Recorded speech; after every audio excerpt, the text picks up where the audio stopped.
Welcome back to the Collapse Life podcast, a thinking person's guide to civilization and demise. I'm your host, Zahra Sethna. Regular viewers will know this channel is all about opening eyes and offering practical solutions to a changing world. If you haven't already done so, please hit those like and subscribe buttons and support our efforts. A few weeks ago, we welcomed the Honorable Jason Isaac, founder and CEO of the American Energy Institute, as a guest on this podcast. He explained in no uncertain terms how giving people access to energy, and particularly energy from fossil fuels, is key to bringing prosperity to the world. Some people, Wordle playing penthouse dwellers and wealthy suburbanites, think that's a dangerous idea. They claim the environmental crisis must take precedent. Well, today's guest is here to bring genuine firsthand knowledge and experience of what it's like to live without abundant energy and how he wants to change that situation. Jusper Machogu and his family cultivate crops on a small plot of land in Kisii in southwestern Kenya, not that far from Lake Victoria. Jusper is a passionate advocate for the use of fossil fuels in Africa, arguing they are essential for the continent's development and agricultural success. He's here to explain why people who push for renewables like wind and solar are blind to the realities of life in Africa. So, Jusper, very warm welcome to you. Welcome to Collapse Life. Thank you very much. Thank you for having me. We're so happy to have you. And I think it might be good for you to just start by telling our audience a little bit about yourself. How old are you? Where do you live? Where did you study? My name is Jasper Machogu from Kisii, Kenya. I'm 29 years old. I'm an agricultural engineer by profession. I'm all about fossil fuels for Africa, small scale farmer. That's what I usually mostly do for to earn a livelihood, and that's what my family does. That's what about 99% of where I come from, my community, that's what they usually do. So we out there plucking tea, weeding maize, planting maize, harvesting maize, and everything is done using, like, we have to depend on the muscle to get the work done. So it's a lot of work. So that's why I'm saying fossil fuels for Africa. Yeah. Great. Well, let's talk a little bit more about that. Explain the campaign and your tagline, as you can see on the poster behind you, is "Just Stop Toil, not Just Stop Mhm. Oil." So, tell us a little bit about the campaign and how did you come to this conclusion? What does it mean to you? It Okay, so it bothers me that the US, for instance, today, with only 2% of its population, it's able to feed itself and have like 75% more food, 75% extra food. Like, that's food they don't need. And it's just 2% of the people farming. How comes? And whereas in Africa, we have about 60 to 70% of our population in agriculture, and we can't feed ourselves. Hmm. How? Why? So anyway, I've been brought up here. I've like been farming throughout my life, but despite the hard work, I can tell you for sure that most families over here, from time to time, they sleep hungry. From time to time, their kids are sent back home because they can't pay for their school fees. From time to time, these kids cannot afford to change clothing. From time to time, these people have to fetch water from 600 meters away uphill. It's a lot of work. And the sad thing is, like, we have to work. Like, you have to depend on your muscle to produce food or to live, literally. Right. So that's what people in the West are referring to as sustainable living. Like, you depending on Mother Nature to feed you. But I tell you, it's very tough work, because like families over here are getting maybe 200. They're saving 200 USD per family per year, 200 Hmm. USD, and that depends with how many kids you have and at what age they are. Because if they are in school, if you have a kid in university, of course you must, you can't even sustain your kids.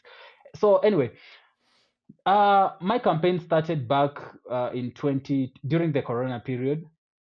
So after university, okay, during my university, I used to go to these cleanup activities as a Greenpeace member, not registered Hmm. member, because I've realized that Greenpeace doesn't like that. Anyway, so I wasn't registered, but I was working with them. Like, I was volunteering, cleaning, going to the nearest town and cleaning stuff, plastics mostly. And at some point, I wanted to be a very serious Greenpeace member. But in one of those cleanup activities, I realized that whatever we were cleaning, as much as I hated humans because of the pollution, like I felt humans were a cancer. We were polluting the environment. We were hurting Mother Nature. Right. In one of those activities, I realized that where we went, so we went to these slums and we were collecting plastics. We were collecting the $1 shoes. Like people in those slums live terrible lives. But Mm. plastics make their lives far cheaper. Plastics makes their living easier. So after that, I went back. I was doing a lot of research and thinking because I realized something I didn't know about plastics. After that, I came to realize that there was this guy called Patrick Moore. He was a co-founder of Greenpeace, and he wasn't a Greenpeace member anymore. And I was so surprised, like, why would you found such a beautiful group that cares about the environment and then leave? So yeah, I went on digging and then realized that Patrick Moore had a book out and he didn't like whatever Greenpeace was doing. And I read the book. I realized Mhm. that most of the stuff that I knew was just hogwash. It was just, I'd say, alarmist. Like, it's just alarming. You alarm people. And yeah, 2 3 years down the line, I'm here. I'm saying fossil Mhm. fuels for Africa. So when you say that locally to people around you, what kind of Mhm. reaction do you get? Do you have people nod their head and agree, or are they also sort of buying into the narratives that you had once bought into? Where I come from, people don't really care about climate change. People don't care about this stuff. People just want to earn something. They want to feed themselves. They want a better life. They want to develop. That is just it. Like over here, people don't really, really, really, they absolutely don't care about climate change. But people want to stop toil. They want machines to help them with farm work, especially. For instance, so over here, okay, so usually we plant maize, we harvest maize, and every other thing is done manually. People Mhm. have seen how motorcycles, because over here we have lots of motorcycles, and motorcycles have changed our lives in a very big way. We used to walk to our nearest town is like 5 kilometers away. We used to walk downhill and uphill. So today you just pay like $1, you taken to the town and then you brought back, and it's so quick. For instance, we used to harvest maize like 1 kilometer, 2 kilometers away actually, uphill. So I'd carry like 50 kilos, 40 kilos on my head, 60 kilos, depending with how energetic you are. Today, we're just using motorcycles to transport our produce from the farm to here. That's what people want. People want to develop. We want to stop toil in Africa. People need Mhm. fertilizer. Fertilizer comes from nitrogenous fertilizers come from fossil fuels. People don't know that, but that's what Mhm. people want. People want to stop using organic fertilizer. Organic fertilizer is basically cow dung. That's what we usually use over here. People Right. want to stop using that because people realize that synthetic fertilizers have got what the crop needs, NPK. That is it. So yeah, people don't care about climate change. Yeah. Well, I mean, when you're concerned with your survival, when you're concerned with, just making ends meet for your family, obviously, even if you have a moment to think about climate change, it's not the top thing on your mind. So you've mentioned fertilizers. What other things would make massive changes to your family or to your community in the same way? How, I mean, you've explained um, that everything is done by manual labor, but maybe can you just like describe in more detail what that farming looks like in your current situation and how that could change if it was more mechanized? So as an agriculture engineer, agriculture engineering is basically the physics behind agriculture, the farm machines, irrigation, farm structures, all of that stuff. So, and farm power especially. So, when I say we need machines, I realize, like I'm saying that out of what I know, because I know for sure that something like a combine harvester can replace up to 1,000 people. Like in 1 hour, a combine harvester is going to cut the heads of, let's say, wheat. It's going to thresh. It's going to winnow. It's going to pack. All of that, like it's doing all of that work in a very short duration, and it's doing it simultaneously. Like it's doing all of those activities instantly. Mhm. Over here, I have my mom going to, let's say, harvesting finger millet because we do plant finger millet. She Mhm. has a knife. She's cutting the head. She's kneeling down. First, she's kneeling down, and probably it's maybe raining or it's maybe sunny, very sunny. So she has to cut the heads and then throw the head to a basket, and then we go home. We dry the product. We dry the finger millet, and then we get sticks, and then we beat the finger millet, and then my mom winnows the finger millet, and then we dry the finger millet some more, and then we pack it in bags. That's a lot of work. That's a whole lot of toil. Mhm. So imagine, like a combine harvester is replacing 1,000 people. Who wouldn't want that? A good statistic that I really like is back in the US now. Back in 1800s, a farmer in the US growing wheat will take him like 10 minutes to harvest to produce 1 kilo of wheat. 10 minutes. Today, the same farmer is taking like 2 seconds to produce 1 kilo of wheat. Why? What happened? It's machines. That is Mhm. literally it. But so the number one thing that Africans really need is fertilizer, because what the crop needs is NPK. NPK, that's just it. Right.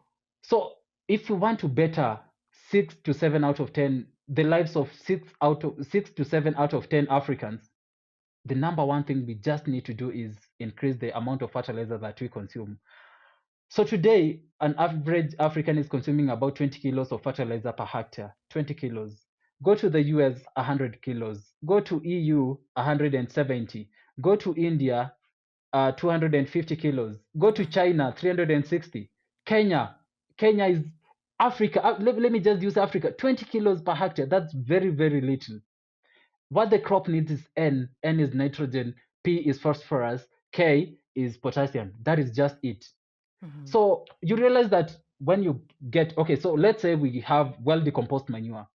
Well decomposed manure has got a very low nitrogen content, about 4%, less than 4%. When you have urea is from synthetic fertilizer, from ammonia from nitrogen gas, natural gas. When you have that, urea has got a nitrogen content of 46%.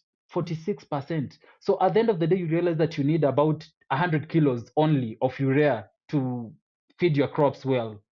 Whereas you need about 10 to 30 tons of well decomposed manure to feed your crops with that, the nutrients the crops need. So where do you get the 10 tons from? Where do you get the 30 tons from? There is no way you're going to get that. So Mhm.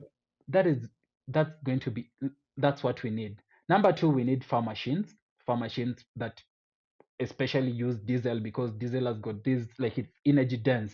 You Mhm. can't compare to anything else. You can't compare to hydrogen, because that's what Germany and these European countries are pushing in Africa. They're saying, oh, hydrogen is going to be this fuel that is going to enable you to, whatever they're saying, leapfrog from firewood, because like we're consuming so much firewood. Our Right. energy is mostly biomass is firewood, cow dung, charcoal, and crop residue. That's what we're mostly consuming. About almost 90% of sub-Saharan Africa energy is coming from biomass, compared to, let's say, 80% in the US, which is coming from fossil fuels. Mhm. Anyway, so we need farm machines. Farm machines, they can't work, man, as fossil fuels. Right. That is it. And the steel that builds these farm machines comes from fossil fuels. Number three, we need irrigation. Mhm. Irrigation is going to be a game changer. And irrigation, you can't have irrigation if you don't have piping. Piping is going to be from plastics. And the greenhouses, plastics also. So plastics, fossil fuels. Number four, we need value addition. Value addition. Like, why should we import raw stuff to Europe, to these European countries or Western countries? Why should we do that? We just exporting value to these countries. And you okay, so back in 20, I think back in 2015, there was this report, this amazing report, I think it was by Oxfam or something. And so they were saying that out of the cocoa that Ghana, okay, so the what is it? The Western African countries. So the Western African countries like Ghana and I can't remember the other country, but they produce cocoa, and we export our cocoa to Europe.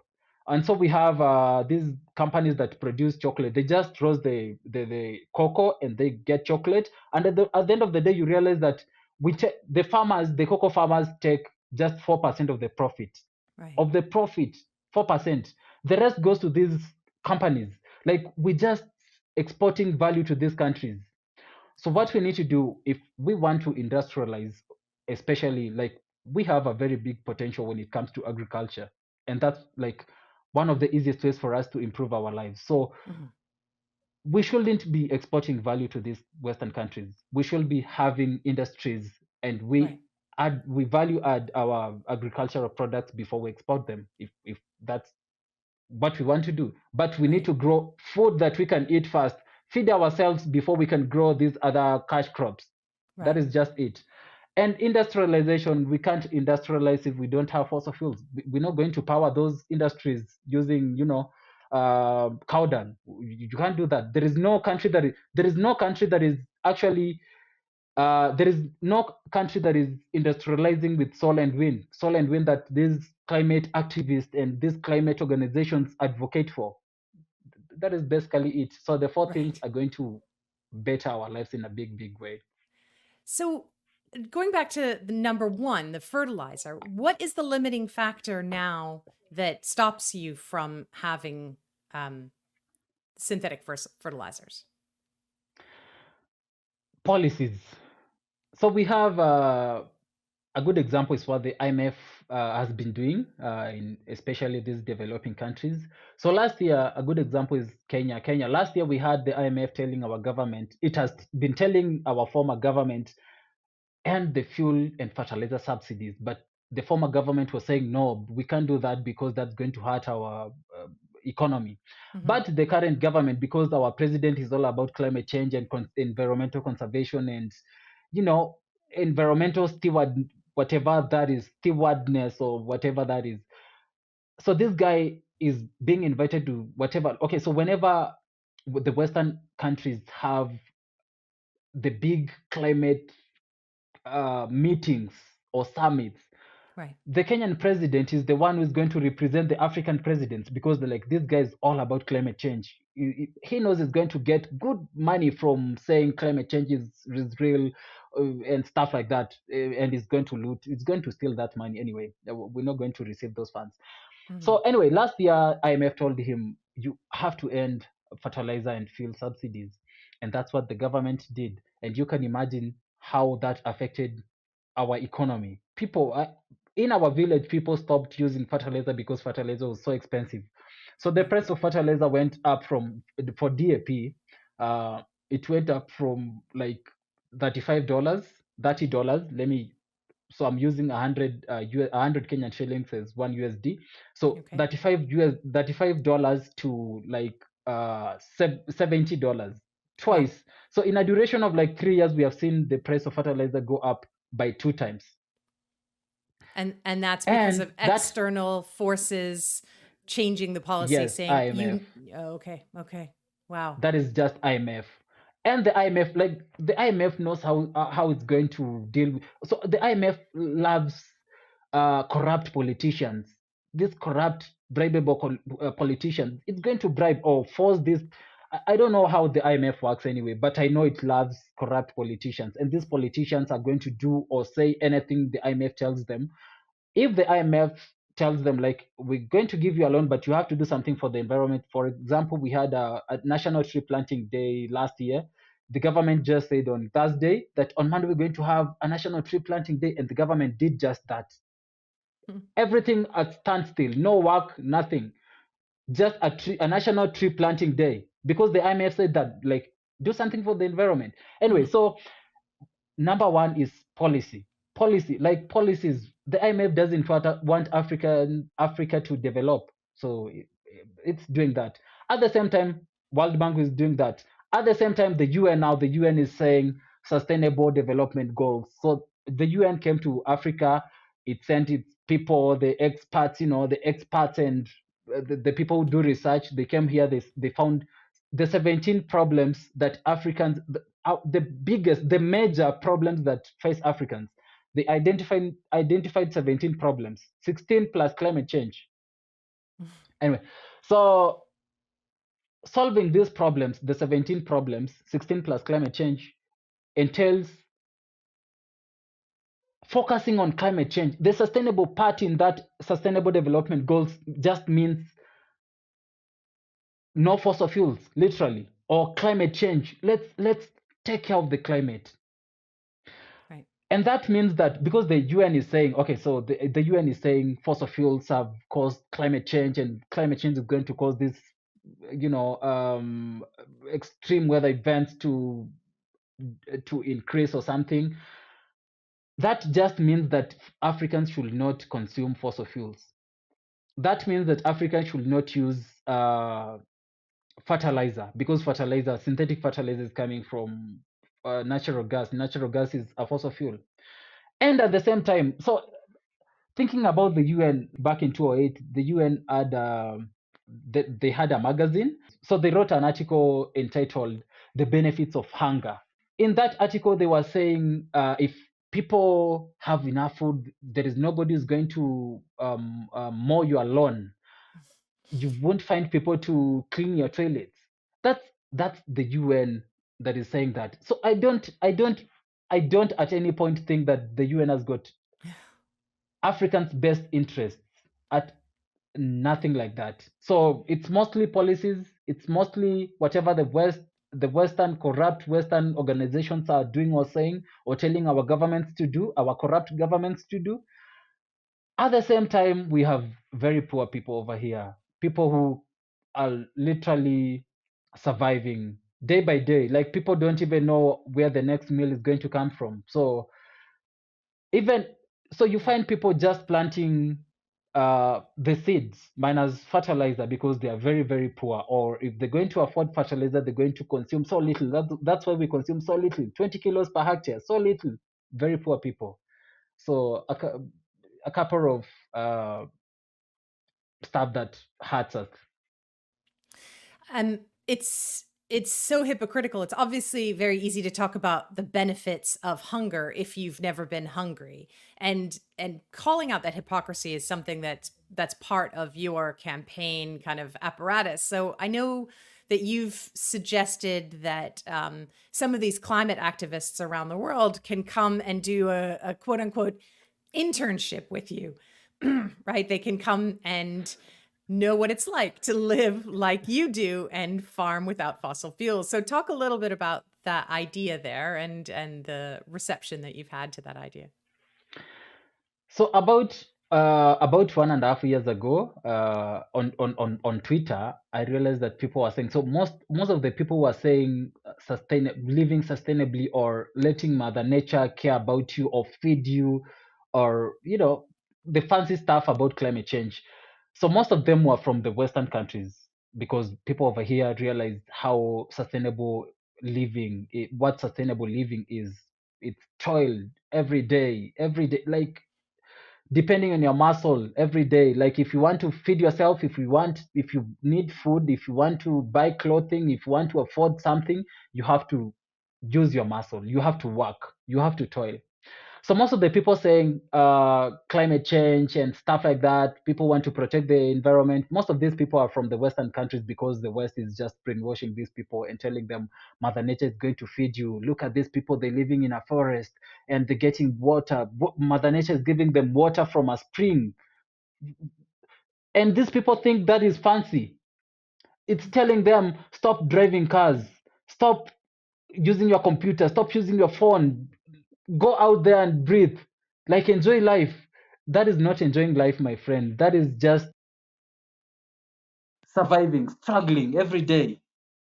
It's a lot of work. So anyway, in the process, I was like, a friend of mine told me, oh, by the way, do you mind offering internships to these people? And I was like, by the way, that is a nice idea, because I'm showing people how we live every day. I'm walking to the river, fetching water. I'm taking our cattle to graze. I'm carrying tea. I'm plucking tea manually. I'm using my fingers to pluck tea. I'm carrying the tea on my head or on my shoulders, and I'm carrying it maybe 1 kilometer away to the tea buying center. I'm weeding our maize manually. I'm weeding our finger millet manually. I'm doing everything manually. Why can't I? Like, that's a great idea. These people can come and live sustainably as they preach and they're talking about degrowth. Anyway, the fancy stuff. And I realized that most people, most youth, the youth population in the Western countries don't know how food is produced. The people think that Mhm. food comes from grocery stores. They go to the grocery. So these people think because they're getting food throughout the year, they don't know that how this food is produced and how it gets to the grocery stores.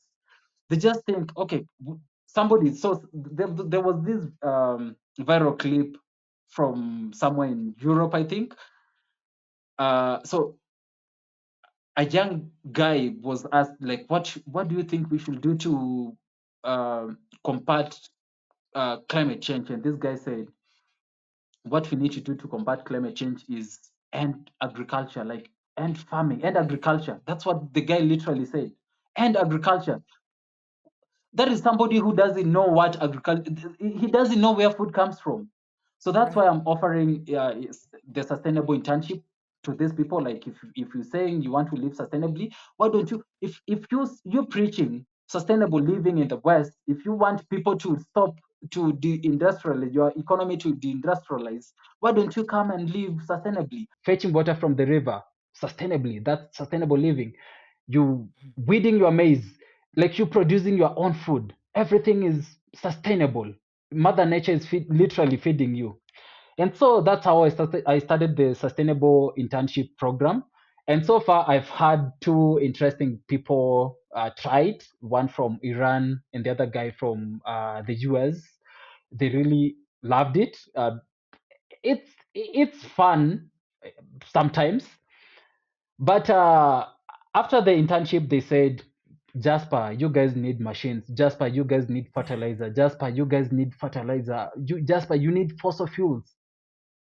And that's just it. So I'm inviting whoever says sustainable living or advocates for mother nature, living with mother nature or not impacting mother nature. That's the kind of people that I'm inviting. I'm inviting the people who don't know where food comes from. I'm inviting people who want to have fun at the same time. Yeah, so I'm inviting literally any other person who wants to try living.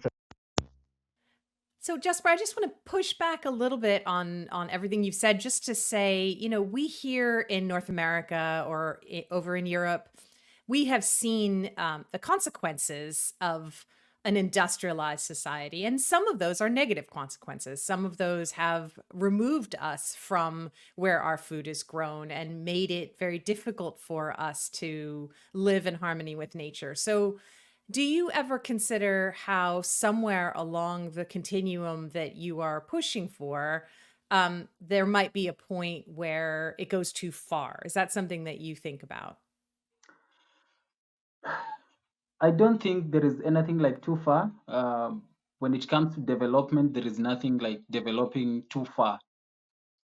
At the end of the day, I'm all about our people having access to what we really need. We need food, clean water, clean cooking, and all of these good things. So right at the top of my mind, I'm remembering back in 2005 to 2007, we were living in a place called Molo. Molo is in the Rift Valley, along the Rift Valley, and we had this big forest, and like I'd get lost in it because like it was so huge.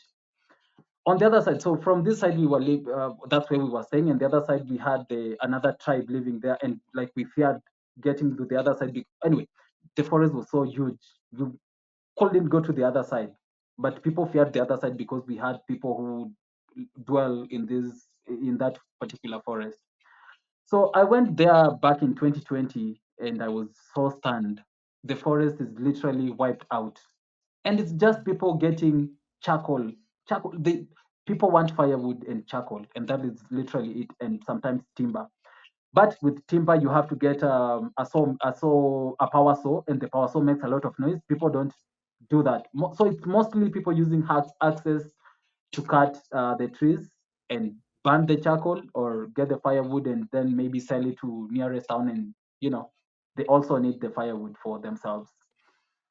So if we want to conserve the environment, what we really, if we want Africans to stop cutting down trees, because like last year I saw the government of Uganda saying we're going to ban the use of charcoal. How do you ban the use of charcoal? And charcoal is like what your people rely on for energy, because that's Right. where we're getting most of our energy from. It doesn't make sense unless you give these people access to maybe electricity for cooking or LPG for cooking. But LPG is like the cheapest and it's very reliable, unlike our electricity. Mm-hmm. So if we had access to LPG, we wouldn't have a problem with cutting down trees. We would be conserving our environment. If we had Okay. access to fertilizer, we wouldn't be cutting down trees. We wouldn't be burning forests for to increase the amount of area, the area that we are farming. Because like, Mm-hmm. look at Africans today. Today we're producing 2 tons of corn per hectare compared to a place like the US. It's producing 11 to 12 tons per hectare of corn or maize per Mm-hmm. like that is 6 times whatever we produce, and that's basically because these people are giving the corn whatever it needs. What the corn needs is NPK, and that is literally it. It needs fertilizer. We're not giving Mm-hmm. our corn enough fertilizer. So fertilizer is going Right. to decrease the number of the number of acreage or hectares that we're going to farm. At the same time, anyway, it's going to conserve the environment. If so, the thing is, if we want to conserve the environment, what we literally need is fossil fuels. That is it. One interesting thing, just a little bit of a side note, over the last few decades, it feels like Western countries have maybe taken Africa a little bit for granted, and in the meantime, China has really moved into all across the continent and taken over, given massive loans to countries for building infrastructure, and moved very quickly to build relationships that then there's an import export relationship, but a lot of African goods are being exported out to China, and in return, you're getting your $1 sandals, the plastic pieces, and things like that. So, talk a little bit about the role of China in all of this. So the Chinese are first of all giving Africans uh, loans with a very low interest rate compared to whatever the Western countries are offering us. 2.7 versus 5. Number two, the Chinese are all about Africans developing because these people are looking for a market for their commodities, for their product, whatever they manufacture. The West is fighting them with the tariffs and restrictions, all of that, and the sanctions. Whereas a place like Africa is going to have, like, Africans are going to take in whatever the Chinese are producing. The Chinese are all about developing their economy. They have been doing lots of that, and they want to continue bettering their lives. And they know for a fact that manufacturing is a big sector in China. So they are looking for market, and they know that once Africa develops, they're going to have like a continuous market where they can continue selling their products. That Mm-hmm. is a good thing. So what the Chinese are doing, they're building railway lines in Africa. They're building airports. They're building various infrastructure, be it hospitals, be it roads, be it highways, be it uh, lots of stuff. Anyway, Mm-hmm. literally. So even in Kenya, we have uh, various Chinese projects. We have SGR, standard gauge rail in Kenya, and it's working. We have various big housing projects by the Chinese. We have roads by the Chinese. Like we have lots of stuff by the Chinese, Right. and the Chinese are giving us cheap stuff. We're getting tractors from China. People have started buying tractors from China. Chinese products are cheap. Right. Look at the Chinese EVs. The Chinese EVs, we have uh, Chinese EVs costing up to, let's say, 20,000 USD compared to whatever Tesla is producing in the US, going at a very big price, Right. $60 or 60,000 USD. Anyway, so whatever the Chinese are doing in Africa, it's helping us. It's helping us develop. Right. It's improving our economies. That is Yeah. a good thing. The If same you're thing if Russia is doing. Russia is giving us free fertilizer most of the Oh, time, interesting. or they're selling cheap fertilizer to Africans. They telling our governments to drill their own oil. Right. Unlike whatever the West is telling us, the West is giving us expensive loans. It's telling us we should care about the environment. It's Right. telling us we need to develop sustainably. That means no burning of fossil fuels. We need to leave our fossil fuels in the ground. They are stealing our stuff, raw materials. They want us to export raw materials to their countries. A good example is the cocoa I talked about. We Yeah. have coffee, we have tea, we have other raw materials. We are exporting most of our natural gas. We are exporting most of our oil. About 70% of our oil goes to the Western countries. About 40% of our natural gas goes to these Western countries. Hmm. Our coal is going to Germany. So, yeah, there is a Yeah. big difference between the two. The Chinese are all about Africans developing. That's a good thing. Yeah, for sure. If your goal is growth and development, China, Russia, those are good partners for you. And it seems like the West just wants you to stay where you are or in fact degrow, which is not a good solution for the future. So Jasper, tell people if they are interested in knowing more or would like to help you or get involved, how can people find you and support Fossil Fuels for Africa?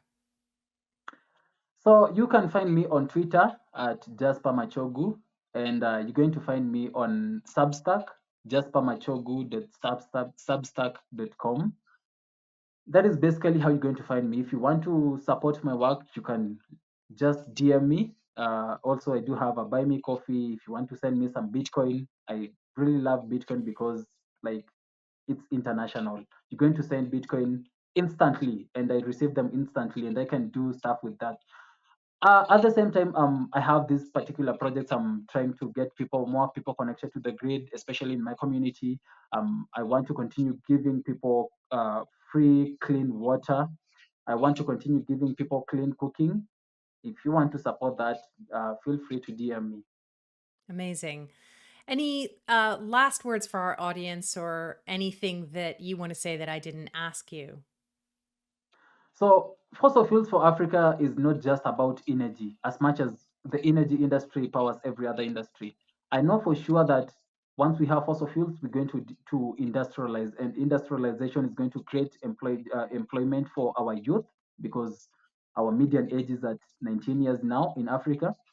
At the same, so I'm saying fossil fuels for Africa for energy because we need the energy. We need to replace whatever amount of energy we're getting from burning firewood, burning cow dung, burning crop residue.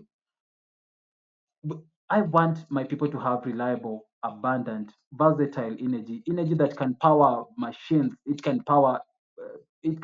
do the heating in industries and a lot of other stuff.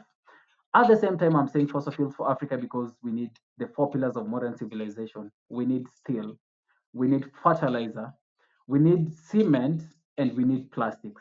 Mhm. So, yeah, fossil fuels for Africa. Well, great. Jasper, thank you so much. We wish you the best of luck and we will be watching and hope we get to speak to you again soon. Thank you very much. Thank you for having me. It was a pleasure. We are always looking to bring you new voices and fresh perspectives, and we're very grateful to guests like Jasper for sharing their stories with us every week. With your help, we can do even more, so go ahead and hit that subscribe button. Also, follow us on Substack at collapselife.substack.com and join us on Twitter at collapse_life. And don't forget to check out our Collapse Life store. We've got some great new designs waiting for you there. Next week, we'll be back with another incredible guest, and we look forward to seeing you. Until then, keep your chin up. It's only collapse. See you soon.